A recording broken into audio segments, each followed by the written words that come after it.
கிருஷ்ணகிரி அருகே தென்பெண்ணை ஆற்றில் அதிக அளவு மணல் எடுக்கப்படுவதால் நீர் ஆதாரம் பாதிக்கப்பட்டுள்ளதாக அப்பகுதி மக்கள் குற்றம் சாட்டியுள்ளனர்.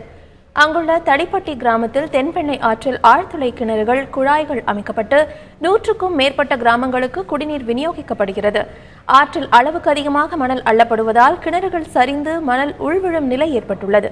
இதனால் குடிநீர் விநியோகம் பாதிக்கப்பட்டுள்ளதாக கூறிய அப்பகுதி மக்கள் சம்பந்தப்பட்ட அதிகாரிகளிடம் இது தொடர்பாக முறையிட்டும் பலனில்லை என வேதனை தெரிவித்தனர்.